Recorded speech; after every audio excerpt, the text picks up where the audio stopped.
నమస్తే. నేను మీ Gopi. Welcome back to మనం టీవీ. ప్రస్తుతం మనతో పాటు ఉన్నారు మా పొలిటికల్ ఎడిటర్, మా పొలిటికల్ అనలిస్ట్ కట్టా కార్తీక్ గారు ఉన్నారు. ఆయనతో మాట్లాడదాం. నమస్తే అండి. నమస్తే గోపి. సో, గత 2 రోజుల క్రితం ఫైబర్ నెట్‌లో అంటే ఏదైతే ఫైబర్ నెట్ కార్పొరేషన్ ఉందో దాంట్లో నానా బీభత్సం జరిగింది. జీవీ రెడ్డి గారు కూడా ఆయన రిజిగ్నేషన్ అయితే ఇచ్చేసారు. ప్రభుత్వం కూడా దాన్ని స్వీకరించింది. మరలా ఏమైందో ఏమో తెలీదు కానీ వాళ్ళ క్యాడర్ మొత్తం కూడా అల్లకల్లోలం జరిగిపోతుంది. అరే! మంచి మంచి అతన్ని తీసేసారే, మంచి అతన్ని కోల్పోయామే అన్నట్టుగా అయితే టీడీపీలో గందరగోళం మొదలైంది. మరలా టీడీపీలోకి జీవీ రెడ్డి గారు వెళ్తున్నారు అనే ఒక వార్త కూడా ఈ గత కొన్ని గంటల నుంచి విపరీతంగా వైరల్ అవుతుంది. దానికేమంటారు? జీవీ రెడ్డి రాజీనామా అనేటువంటిది అది కేవలం ఆవేశపూరితంగా జీవీ రెడ్డి గారు తీసుకున్న ఒక డెసిషన్. హ్మ్. జీవీ రెడ్డి ఒక మంచి నాయకుడు. ఆయన లేవనెత్తిన పాయింట్స్ గాని, తీసుకొచ్చిన సమాచారం గాని చాలా వాలిడిటీ ఉన్న సమాచారం. ఈ వైసీపీ అధికారంలో ఉన్న సమయంలో ఏపీ ఫైబర్ నెట్‌ను ఉపయోగించుకొని ఏ రకమైనటువంటి అరాచకాలు చేసింది, ప్రజల సొమ్ముతో వైసీపీ ఏ రకంగా దోచేసింది అనేదాన్ని చాలా క్లియర్‌గా కళ్ళకు కట్టినట్టు నిరూపించినటువంటి జీవీ రెడ్డి. అవును. AP fibre net corporation chairman పదవి తీసుకున్న తర్వాత. వాస్తవానికి ఏపీ ఫైబర్ నెట్ అనే దాన్ని స్టార్ట్ చేసింది చంద్రబాబు నాయుడు గారు 2014లో అధికారంలోకి వచ్చిన తర్వాత. హ్మ్. అప్పుడు 100 మంది ఎంప్లాయీస్ ఉండేవారు. దాన్ని 1300 మంది ఎంప్లాయ్ చేశారు వైసీపీ అధికారంలోకి వచ్చిన తర్వాత, జగన్మోహన్ రెడ్డి ముఖ్యమంత్రి అయిన తర్వాత. ఎవరా 1300 మంది? వైసీపీ నాయకుల ఇళ్లలో ఉండే కార్ డ్రైవర్లు, వైసీపీ నాయకుల ఇళ్లలో పనిచేసే పని మనుషులు. వాళ్ళెవరూ కూడా ఆఫీసుకు రారు, ఏపీ ఫైబర్ నెట్ పనులు చేయరు. వైసీపీ నాయకుల ఇళ్లలో పనిచేస్తారు. కొంతమంది అయితే వైసీపీ సోషల్ మీడియా కార్యకర్తలు. వైసీపీ సోషల్ మీడియా కోసం పనిచేస్తుంటారు. అనే పనేమో పార్టీది, పనేమో వైసీపీ నాయకులు ఇళ్లలో చేసేది. కానీ జీతమేమో ఏపీ ఫైబర్ నెట్ నుంచి వస్తుంది. అవును. అలాంటి వాళ్ళని దాదాపు 600 మందిని, 400 మందిని ఒకసారి, పైచిలుకు. 200 మందిని ఒకసారి గుర్తించి మొత్తం 600 మందిని ఉద్యోగాల నుంచి తీసేయాలని జీవీ రెడ్డి గారు సిఫారసు చేశారు. హ్మ్. జీవీ రెడ్డి గారు రాజకీయ నాయకుడు, చైర్మన్ కాబట్టి ఆయనకు తీసే అధికారం ఉందో టెక్నికల్‌గా ఎండీకి ఉంటుంది. అవును. ఆ ఎండీగా ఉన్నటువంటి ఐఏఎస్ అధికారి అతను ఆ పని చేయలేదు. ఆ పని చేయకపోవటం ఫలితంగా, అది కాకుండా అతను నిర్లక్ష్యంగా వ్యవహరిస్తున్నాడు ఏపీ ఫైబర్ నెట్‌కి సంబంధించి. అతని వల్ల జీఎస్టీ ట్యాక్స్ పడింది అనే దాన్ని ప్రెస్ మీట్ పెట్టి అతను రాజద్రోహానికి పాల్పడుతున్నాడని ఒక వ్యాఖ్య చేయటం ఫలితంగా హ్మ్. కల్లోలం వచ్చింది. ఈ రాజద్రోహం అనే పదాన్ని ఐఏఎస్‌లు ఖండించి చంద్రబాబు నాయుడు గారికి ఫిర్యాదు చేయటం, ఆ పదం వాడటం తప్పు, ప్రభుత్వానికి, పార్టీకి చెప్పకుండా మీడియా ముందుకెళ్ళటం తప్పని జీవీ రెడ్డి గారిని మందలించటం. హ్మ్. ఆ మందలింపు దానికి కొంత హర్ట్ అయ్యి జీవీ రెడ్డి గారు రాజీనామా చేయడం జరిగింది. హ్మ్. ఇక్కడ ఎవరికీ బ్యాడ్ ఇంటెన్షన్స్ లేవు. ఓకే. జీవీ రెడ్డికి గాని, పార్టీకి గాని బ్యాడ్ ఇంటెన్షన్స్ లేవు. కానీ జరగరాని తప్పు ఒకటి జరిగింది. అది ఆవేశపూరితంగా ప్రెస్ మీట్ పెట్టడం జరిగింది. ఇప్పుడు అధికారం ఉంది నువ్వు, నీ పార్టీ. హ్మ్. నువ్వు చైర్మన్‌గా ఉన్నావు. నీ నాయకుడు, నువ్వు నమ్మిన నాయకుడు, నీకిష్టమైన నాయకుడు ముఖ్యమంత్రిగా ఉన్నాడు. కొద్దిగా ఓపికగా సమయం తీసుకొని ముఖ్యమంత్రి గారికి వివరిస్తే, ఒకరోజు కాకపోయినా ఒకరోజు అతని మీద చర్యలు తీసుకునేవారు. ఇప్పుడు తీసుకున్నారు కదా ఎండీ మీద. అవును. ఐఏఎస్ అధికారి మీద తీసుకున్నారు కదా! మొత్తం అతనికి 4 బాధ్యతలుంటే 4 బాధ్యతలను తీసేసి జనరల్ అడ్మినిస్ట్రేషన్‌కి పంపించారు కదా! అవును. అర్థమైపోయింది కదా ఇక్కడ. చర్యలు తీసుకుంటారు. కానీ టైం పట్టిద్ది. ఐఏఎస్ అధికారి మీద చర్యలు తీసుకోవటం అంటే అది ఈజీ కాదు. దానికో ప్రొసీజర్ ఉంటది. దానికి పద్ధతి ఉంటది. అది ఆ రకంగా ఓ పద్ధతి ప్రకారం పోవాల్సింది. కానీ హ్మ్. ఈలోపే జీవీ రెడ్డి గారు ఆవేశపూరితంగా ప్రశ్న వేయటం తప్పు. ఇదే కాదు, ఇప్పుడే కాదు.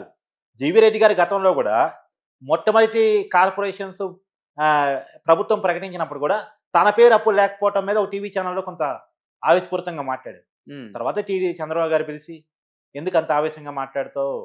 టైమొస్తది" అని జెప్పేసి మాట్లాడారు. రెండోసారి కార్పొరేషన్ లిస్ట్‌లో జీవీ రెడ్డి పేరు ఉంది కూడా. ఓ మంచి కార్పొరేషనే ఇచ్చారు. ఓకే. జీవీ రెడ్డి పనిని పార్టీ మెచ్చుకుంటుంది. ఆ పార్టీ ఇచ్చిన పనిని జీవీ రెడ్డి బానే పోషిస్తూ పోతున్నాడు. కాపోతే ఇక్కడ ఆవేశం అనేది ఉంటది చూసావా? హ్మ్. ఈ ఆవేశం దెబ్బతీస్తుంది. ఇప్పుడు నిజానికి జీవీ రెడ్డి ఏమి ఎప్పటినుంచో 30 ఏళ్ల నుంచి పార్టీలో లేడు. అతను 3 సంవత్సరాల నుంచే పార్టీలో ఉన్నాడు. టీడీపీలోకొచ్చి 3 సంవత్సరాలు మాత్రమే. కానీ టీడీపీలోకి రాంగానే జాతీయ అధికార పదవి పోస్ట్ ఇచ్చారు. పార్టీ ఇంటర్నల్ కమిటీలో పోస్టులు ఇచ్చారు. పయ్యావుల కేశవ్‌తో కలిసి సోషల్ మీడియాకి ఇన్‌చార్జ్‌గా ఉన్నాడు. తర్వాత ఇప్పుడు కేంద్ర మంత్రిగా ఉన్నటువంటి రామ్మోహన్ నాయుడుతో కలిసి పార్టీ ఇంటర్నల్ కమిటీలో ఉన్నాడు. బ్యాకప్‌లో పార్టీలో ఉన్నాడు. చంద్రబాబు నాయుడు గారి కోర్ టీమ్‌లో ఉన్నాడు. అధికారం వచ్చిన తర్వాత కూడా కొద్దిగా టైం పట్టినా సరే ఫైబర్ నెట్ కార్పొరేషన్ చాలా పెద్ద కార్పొరేషన్ జీవీ రెడ్డికి ఇచ్చారు హ్మ్. చైర్మన్‌గా. జీవీ రెడ్డికి పార్టీ ప్రయారిటీ ఇస్తూనే పోతుంది.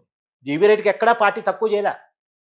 అలాగని పార్టీ ఇచ్చినటువంటి పదవులనేమి జీవీ రెడ్డి ఏమి తేలిగ్గా తీసుకోలే. పార్టీ కమిట్మెంట్‌గా పనిచేస్తూ పోయాడు. లాయర్‌గా పనిచేస్తూ పోయాడు. టీడీపీ కష్టకాలంలో ఉన్నప్పుడు కరుడు కట్టిన కార్యకర్తలాగా వాయిస్ తోటి, అందులోను సబ్జెక్ట్ తోటి చదువుకున్నోడు కాబట్టి సబ్జెక్ట్ తోటి లాయర్ కూడా, ఆడిటర్ కూడా, అతనుకున్న వృత్తులు కూడా పక్కన పెట్టి, అతనుకున్న ఆదాయాన్ని కూడా పక్కన పెట్టి, పార్టీ కోసం చాలా కమిటెడ్‌గా లాయర్‌గా అతను పనిచేశాడు. అతన్ని పార్టీ గుర్తించింది. అవును. ఇద్దరి మధ్య మంచి కన్సర్నే నడిచింది. కానీ ఎక్కడ దెబ్బతీసింది? ఆవేశం అన్న పాయింట్ దెబ్బతీసింది. హ్మ్. ఎప్పుడైనా జీవీ రెడ్డి ఉదంతో నుంచి అందరూ తెలుసుకోవాల్సిందేంటంటే కమిట్మెంటు, లాయల్టీ, సబ్జెక్టు.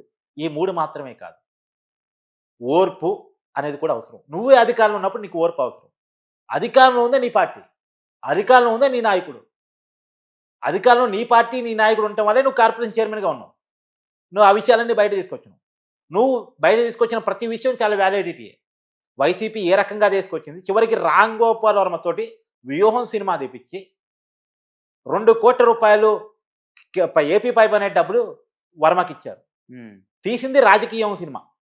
మళ్ళా ఏంటి ఆ వ్యూహం సినిమా? చంద్రబాబు నాయుడిని, పవన్ కళ్యాణ్‌ని, నారా లోకేష్‌ని వాళ్ళని కించపరుస్తూ జగన్మోహన్ రెడ్డిని పెద్ద హీరో చేస్తూ తీశారు. డబ్బెక్కడిది? ఏపీ పైప్ అనేటిది అంటే ప్రజలది. ప్రజల డబ్బుతోటి వర్మ సినిమాలు తీశాడు. రాజకీయ సినిమాలు, అందులో పొలిటికల్ మూవీస్. హ్మ్. సో, ఇయన్నీ విషయాలు జీవీ రెడ్డి బయటకు తీసుకొచ్చాడు. అంతవరకు మనం అప్రిషియేట్ చేయాలి. అతని పనిని అప్రిషియేట్ చేయాలి. అతని కమిట్మెంట్‌ని అప్రిషియేట్ చేయాలి. కానీ ఓర్పు, సహనం లేని దాని ఫలితంగా జరిగినటువంటి పరిణామాలు. హ్మ్. చాలా అధికారంలో ఉన్నోడికి చాలా ఓర్పు, సహనం అవసరం. అధికారులతో కలిసి పనిచేయటం అవసరం. ఇప్పుడు అన్ని వేళ్ళు ఒక రకంగా అంటే ఉండవు. ఇప్పుడు ఒకటి సార్ బయటనే ఒక టాక్ నడుస్తుంది. మళ్ళీ జీవీ రెడ్డి గారు టీడీపీ పార్టీలోకి వస్తున్నారు అని గత కొన్ని గంటల నుంచి మొదలవుతుంది. దానికేమంటారు? ఖచ్చితంగా వస్తాడు. ఇయ్యాలేదో ఆవేశంలో రిజైన్ చేయొచ్చు గాక. ఖచ్చితంగా పార్టీకి వస్తాడు. రిజైన్ చేయాల. ఆ పదవికి రిజైన్ చేసారు. పార్టీ కూడా రిజైన్ చేశాడు. జాతీయ అధికార ప్రతినిధి రిజైన్ చేశాడు. పార్టీ ప్రాథమిక సభ్యత్వానికి రిజైన్ చేశాడు.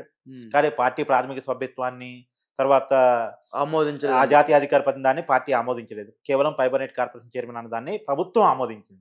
కొత్తగా ముఖ్యమంత్రి మళ్ళీ హోదాలో ఫైబర్ నెట్ కార్పొరేషన్ చైర్మన్‌గా ఉండవల్లి అనూష అని పేరు వినపడుతుంది. ఏమండి? ఉండవల్లి అనూష అని పేరు వినపడుతుంది. చూడాలి ఎవరికి ఇస్తారో అనేటువంటిది చంద్రబాబు నాయుడు గారి డెసిషను.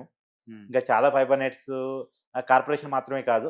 ఇంకా చాలా కార్పొరేషన్స్ ప్రకటించాల్సిందే. డిజిటల్ కార్పొరేషను హ్మ్. ఇవన్నీ కూడా ప్రకటించాల్సిందే. వాటితో పాటు దీన్ని కూడా ప్రకటిస్తారేమో. హ్మ్. ఎవరికి ఆ పోస్ట్ ఇస్తారనేది చూడాలి. ఎనీవే పార్టీలో క్రమశిక్షణ చెప్పినా, ప్రభుత్వంలో క్రమశిక్షణ చెప్పినా అందరిని ఒకే రకంగా చూస్తానని నేను ఇద్దరిని జీవీ రెడ్డి రాజీనామాను ఆమోదించడం, ఆ ఎండీని వేరే దానికి పంపటము ఇవన్నీ కూడా చంద్రబాబు నాయుడు గారు చాలా స్ట్రిక్ట్‌గా క్రమశిక్షణ అనే విషయంలో నేను చాలా స్ట్రిక్ట్‌గా ఉంటానని చెప్పడానికి ఆయన హ్మ్. తీసుకున్నటువంటి డెసిషన్స్. కాకపోతే పార్టీ కార్యకర్తలకి ఎందుకు బాధ అనిపిస్తదంటే చాలా లాయల్‌గా ఉండే వ్యక్తి, కమిటెడ్‌గా ఉండే వ్యక్తి, గట్టి వాయిసు, సబ్జెక్ట్ ఉన్నోడు. కాబట్టి పార్టీ కార్యకర్తలకు బాధ అనిపిస్తది. ఆ బాధ నాకు తెలిసి జీవీ రెడ్డికి కూడా ఉంది. ఓకే. నేను కూడా నిన్న నుంచి టచ్‌లోకెళ్ళే ప్రయత్నం చేశాను గానీ రాలేదు పాపం. హ్మ్. లిఫ్ట్ అంటే చేయలేదు. బాధలో ఉంటాడు కదా! హ్మ్. ఖచ్చితంగా. హ్మ్. హ్మ్. ఆయనకి ఇష్టమైన పార్టీ, ఇష్టమైన నాయకుడు.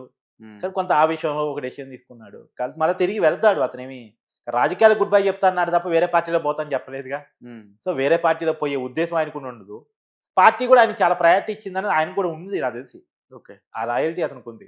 ఇప్పుడు అతను గతంలో వైసీపీఓడే. ఫస్ట్‌లో హ్మ్. వైసీపీ నుంచే వచ్చాడు. వైసీపీలో గౌరవం దక్కలేదు. స్వేచ్ఛ దక్కలేదు. అతనక్కడ అలాంటి విలువ లేదని అర్థం చేసుకున్న తర్వాత ఈ కాంగ్రెస్‌లోకొచ్చాడు. కాంగ్రెస్‌లో చాలా కాలం ఉన్నాడు. కానీ కాంగ్రెస్ పార్టీ ఆంధ్రప్రదేశ్‌లో ఏమీ లేదు. హ్మ్. ఈ వేదిక నాకు కరెక్ట్ కాదు అనుకున్నాడు. నాలాంటి వాళ్ళతో కూడా డిస్కస్ చేసినప్పుడు ఈ వేదిక మీకు కరెక్ట్ కాదు అనేది నేను కూడా సజెస్ట్ చేశాను. అప్పుడు హ్మ్. టీడీపీలోకి వెళ్ళాడు. టీడీపీలో మంచి స్పోక్స్ పర్సన్‌గా కార్యకర్తలతో నువ్వు అన్నావు గదా! జీవిరెడ్డి రాజీనామా చేస్తే టీడీపీ కార్యకర్తలు బాధపడ్డారని. హ్మ్. అంత కమిట్మెంట్‌ని కార్యకర్తలతో ఏర్పరచుకున్నాడు. ఓకే. అతను ఈవెన్ దో రెడ్డి సామాజిక వర్గం అయినప్పటికీ కూడా జగన్మోహన్ రెడ్డిని వ్యతిరేకించటంలో, నిందించటంలో, తప్పుపట్టడంలో, అతనికి వ్యతిరేకంగా పోరాటం చేయటంలో ఏమాత్రం వెనక్కి తగ్గలేదు. కేసులు పెడతామన్నారు, భయపెడతామన్నారు, వైసీపీకొస్తే పదవులిస్తామన్నారు, డబ్బులిస్తామన్నారు. ఇవన్నీ పక్కన పెట్టేసి కమిటెడ్‌గా పార్టీ కోసం, టీడీపీ కోసం పనిచేశాడు. అదే రకంగా పార్టీ కూడా అతను ఓన్ చేసుకుంటే, పార్టీ కార్యకర్తలు కూడా ఓన్ చేసుకున్నారు. ఓకే. ఓకే అండి. రైట్. థాంక్ యూ అండి.